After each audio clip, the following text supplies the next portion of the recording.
तर छत्रपती शिवाजी महाराजांचे विचार फार महत्वाचे आहेत आपल्यासाठी. तर आज एकच गोष्ट तुम्हाला सांगायची आहे की आपल्या सर्वांना स्वराज्य निर्माण करायचं आहे. आता तुम्ही म्हणत असाल स्वराज्य निर्माण करायचं हे काय बोलते? स्वराज्य तर ऑलरेडी निर्माण झालेलं आहे, स्वातंत्र्य तर प्रत्येकाला भेटलेले. आता हे मी शेवटी सांगणार आहे तुम्हाला की मी असं का बोलतोय की स्वराज्य निर्माण करायचंय. तर पहिली गोष्ट म्हणजे छत्रपती शिवाजी महाराजांचे विचार हे आपल्याला आत्मसात करायचे. पहिला विचार म्हणजे स्वप्न बघा. स्वप्न बघा, कारण स्वप्न आपण बघत नाही.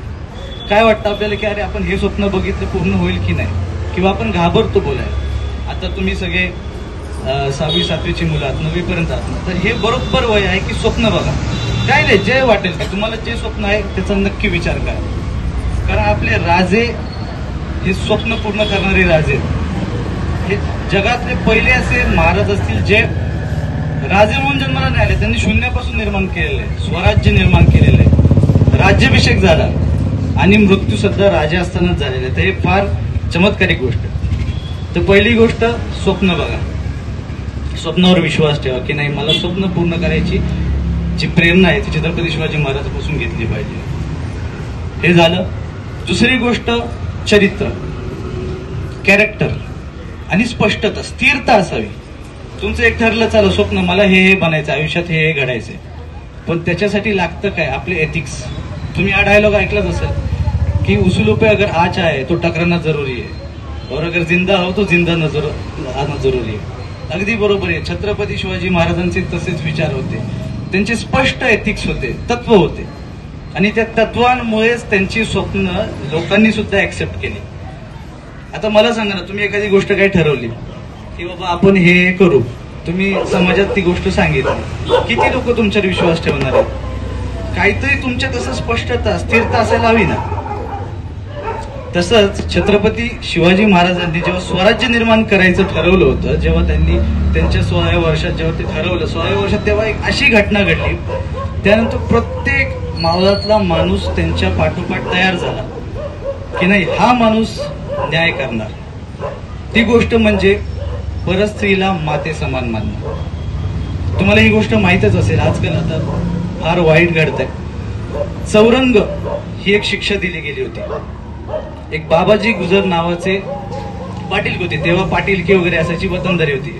महाराजांचं तेव्हा स्वराज्य अजून निर्माण झालेलं नव्हतं, पण त्या ठिकाणी असं झालं की एक पाटील, त्याला वतनदारी होती आणि त्यांनी अभद्र व्यवहार केला एका स्त्रीसोबत. तो करत करायचा. हे महाराजांपर्यंत ती गोष्ट आली होती. महाराजांनी त्याला लाल महालात बोलवले, स्वतः जिजाऊ साहेब पण होते, तरी सुद्धा त्या गोष्टीला तो विरोध करत होता. आता बघा स्वप्नाचं रूपांतर कसं ऍक्सेप्टन्स मध्ये झालं ते बघा. महाराजांचं स्वप्न होतं स्वराज्य निर्माण करायचं, पण त्यांच्यावर जे संस्कार झाले होते, जे एथिक्स होते की परस्त्रीला माते समान मानणं, स्त्रीला त्यांनी इतकं महत्व दिलं होतं, तो माणूस तिथेही विरोध करत होता पाटील. महाराज तिथं अडून राहिले की नाही या गोष्टीला शिक्षा दिलीच पाहिजे, त्याचे हातपाय कलम करा आणि त्याचा चौरंग करा. ही शिक्षा देणं त्या काळी. आता मला सांगा, तुम्हाला जर स्वराज्य निर्माण करायचंय तर तुम्हाला सगळ्यांशी छान राहावं लागेल ना, सगळ्या अधिकाऱ्यांशी, सगळ्यांशी, कारण तुम्हाला एकत्र राहून करावं लागणार ना. पण महाराजांनी तसा विचार नाही केला. महाराजांनी तत्व पाहिलं. महाराजांनी त्या पाटीलला शिक्षा दिली आणि तिथे एकदम लोककल्याणकारी म्हणजे इथेकरी सुरुवात झाली. फार कष्टकरी माणूस सुद्धा महाराजांवर विश्वास ठेवायला लागला की नाही हा माणूस खरंच न्याय करणार. आणि त्याच्यामुळे जे जीव द्यायला सुद्धा, या मातीचं हेच तर वैशिष्ट्य आहे, या मातीत लोककल्याणकारी, समाजकारी, कष्टकरी लोक जन्माला आली आणि मातीसाठी मरणारी लढणारी लोक सुद्धा या मातीत उभी राहिली. हे का? तर याचं सगळं श्रेय जातं छत्रपती शिवाजी महाराजांना. तर स्वप्न पाहणे. दुसरी गोष्ट चरित्र डेव्हलप करा, कॅरेक्टर महत्वाचं आहे. तुमच्या आत्तापासूनच तत्व तयार पाहिजेत की नाही हे बरोबर आहे ते बरोबर, ह्या गोष्टी तुम्ही तुमच्या आत्मसात केल्या पाहिजे तुम्हाला घडण्यासाठी. हे झालं तत्व, कॅरेक्टर बनलं. तिथून महाराजांचं मग लोकांचा विश्वास झाला, सगळे पाठोपाठ तयार झाले की नाही स्वराज्य निर्माण करायचं, आणि त्यांच्यासाठी मरायला सुद्धा तयार व्हायला लागले लोक. हे झालं. पण त्याच्यानंतर निश्चय. नुसती स्वप्न बघून नुसतंच कॅरेक्टर डेव्हलप झालं, आता काय पुढं काय? निश्चयाचा महामेरू का म्हणलं जातं? कारण की महाराजांनी जो निश्चय केला की नाही स्वराज्य निर्माण करायचं, तिथं अर्थ येणार नाहीयेत का? येणार. तुमच्या या आयुष्यात असंच होणार आहे. तुम्ही स्वप्न पाहिली, तुम्ही डिसिजन घेतलं, तुम्हाला जे जे काय व्हायचं ते तुम्हाला अर्थ येणार आहे, हार जीत होत राहणार आहे. महाराजांनी सुद्धा तहामध्ये किल्ले हरले होते, पण तेच 350 किल्ले जिंकले ना परत. तर ही तुम्ही प्रेरणास्थान घेतली पाहिजे. तुम्ही स्वप्न बघितलं मोठं काहीतरी, त्याच्यासाठी प्रयत्न, ते डिसिजन घेतलं, कॅरेक्टर डेव्हलपमेंट केली, त्यानंतर निर्णय ठरवला आता हे करायचं आपल्याला. तिथं थांबताय का? नाही. तिथून पुढे संकल्प, दृढ निश्चय, संकल्प की आता हे झालं, हार जीत बघतोय, सगळं बघतोय, पण मला बाबा सक्सेस भेटत नाहीये, काहीच फायदा होत नाहीये, मी नुसतंच करतोय, बघितली मोठी स्वप्न बघितली, सगळं चालू, पुढं काय? तर त्याच्यामध्ये येतं की स्ट्रॅटेजी. महाराजांचं म्हणणं आहे की यशाचा मार्ग असेल तर तुम्ही शोधेल आणि नसेल तर तुम्ही निर्माण करेल. हा ऍटिट्यूड असणं तुमच्यात फार गरजेचं आहे. तुम्हाला आयुष्यात जे काही घडायचं असेल, सगळ्यात महत्वाचं तुमचं ठरलंय ना, संकल्प आपल्याला मोठं व्हायचंय, तर ते ठरवायचं आणि त्याच्यानुसार स्ट्रॅटेजी बदलायचं, संकल्प बदलायचा नाही. ही एक गोष्ट खूप मोठी आहे महाराजांकडून शिकण्यासारखी. त्याच्यानंतर आता झालं, चला संकल्प पण ठरला, प्रयत्न चालू, सगळे चालू, पण तरी सुद्धा पुढे काय महत्वाचं आहे तर दूरदृष्टी. महाराजांकडून ही शिकण्यासारखी एक फार मोठी गोष्ट आहे, ती म्हणजे महाराजांची दूरदृष्टी खूप चांगली होती. किल्ले जिंकतायत किंवा ते थांबले नाही, कन्सिस्टंटली वर्क करत राहिले. आणि तुम्हालाही माहित असेल, इंडियन नेव्हीचे जनक मानलं जातं त्यांना. म्हणजे बघा, त्या काही महाराजांनी अंदाज लावला होता की आपल्याला संकट जर आलं तर समुद्राच्या साईडने येऊ शकतं. त्या काही त्यांच्याकडं 60 जहाजं होती, 10 सैनिक होते, तेव्हापासून ते सुरू झाले होते. तर ह्यावरून हे कळतं की आपल्याला जे काही करिअर करायचं, जे काही आपल्याला घडायचं आयुष्यामध्ये, त्याच्यासाठी हे 5-6 गोष्टी फार महत्वाच्या आहेत. पहिली गोष्ट स्वप्न बघणे. प्रत्येकाने स्वप्न बघितलंय का? काही ठरलंय का तुमचं काय करायचं आयुष्यामध्ये? असं काही जे काही असेल, आणि अजिबात कुणाचा विचार करू नका की नाही का हे कसं वाटेल, हे मी कसं सांगू. जे काही वाटतं मनापासून, जे समाजाच्या कल्याणासाठी असेल, शिवविचाराला योग्य असेल आणि तुमच्या मनाला योग्य वाटत असेल, ती गोष्ट तुम्ही ठरवा. कळलं? आणि समाजाची बांधिलकी असावी. जे काही आपण करतोय ना, त्यात थोडं तरी समाजाला काहीतरी देणं असावं. ह्या गोष्टींनी तुम्ही ठरवा आणि पूर्ण मनापासून छत्रपती शिवाजी महाराज, छत्रपती संभाजी महाराजांचं नाव घ्यायचं आणि त्या गोष्टीच्या मागे लागायचं. आणि जो व्यक्ती ह्या गोष्टींचा आचरणात आणतो ना, तो कधीच चुकीचं वागणार नाही.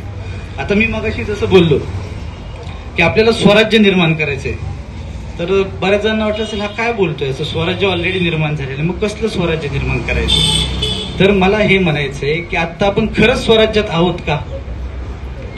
काय वाटतं तुम्हाला?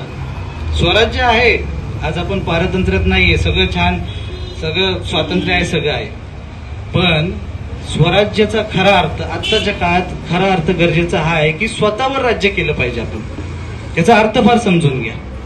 स्वतःवर राज्य म्हणजे असं, आजकाल स्वातंत्र्य आहे, सगळं आहे, पण पाश्चात्य संस्कृतीच्या किती गोष्टी आपल्या नसत घुसल्यात. बघा ना, महाराजांची जयंती करतो, संस्कृती साजरी करतो, सगळं करतोय, पण पाश्चात्य संस्कृतीच्या गोष्टी आज आपल्याकडे किती आलेल्या आहेत आणि त्या किती प्रमाणात आपल्या ह्या पिढीला पूर्ण हे करतात, वाटवत चाललंय. जसं की अंमली पदार्थांचं सेवन, दारू, सिगरेट, नशा. आपण कुठले आहोत हा विचार केला पाहिजे. स्वराज्य करणे किंवा स्वराज्य निर्माण करणे आजच्या काळात काय गरजेचं आहे की स्वतःवर काम करणे. तुमच्यामध्ये ज्या काही कमी असतील, तुमचा आत्मविश्वास नाहीये ना, मग तुम्हाला आत्मविश्वास वाढवायला संधी आहे. ज्या तुमच्यात कमी गोष्टी आहेत त्याच्यावर तुम्ही काम करा. याला म्हणतात स्वराज्य निर्माण करणे. आणि ज्या गोष्टी वाईट आहेत त्या सोडून द्या. महाराजांनी, छत्रपती शिवाजी महाराज, छत्रपती संभाजी महाराज यांनी औरंगजेबरूपी राक्षसाशी युद्ध केलं आणि आपल्या सगळ्यांना स्वराज्य निर्माण करून दिलं, रयतेचं राज्य करून दिलं. तसंच आपल्याला एवढंच सोपं करायचंय, आपल्या प्रत्येकाने एकच संकल्प करायचा आहे की माझ्यामध्ये काय वाईट आहे ते मला सगळ्या गोष्टी काढून टाकायच्या आहेत आणि ज्या चांगल्या गोष्टी आहेत त्याला अजून सर्व गुणसंपन्न बनण्याचा प्रयत्न करा.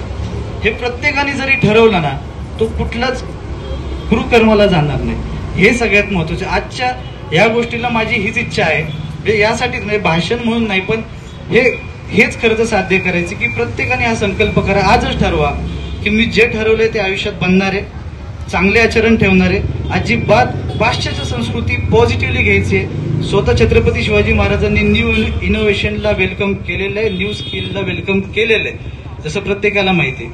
पण आपली संस्कृती विसरून चुकीची पाश्चात्य संस्कृतीच्या निगेटिव्ह गोष्टी घेऊ नका. आपली संस्कृती जपून चांगल्या गोष्टी वेलकम करा आणि स्वराज्य निर्माण करा. तर सगळे करणार का संकल्प? हो बोला. तर छत्रपती शिवाजी महाराज की. आता तुम्ही जय बोललेत, प्रत्येकाने ठरवलंय, संकल्प केलेला आहे. प्रत्येकाने आजपासून ठरवायचं आपल्याला काय व्हायचंय काय, आणि त्याच्या मागे लागा, पॉझिटिव्हली लागा. या सगळ्या गोष्टी निगेटिव्ह सोडून द्या. प्रत्येक जण जर स्वराज्य निर्माण करायला लागला स्वतःमध्ये, तर ऑटोमॅटिकली आपला समाज सुधरेल, देशाची प्रगती होईल, आणि मग खऱ्या अभिमानाने म्हणता येईल की दिल्लीचे नाही जगाचे तख्त राखतो महाराष्ट्र माझा.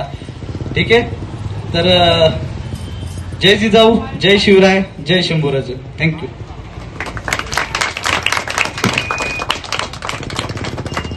धन्यवाद सर.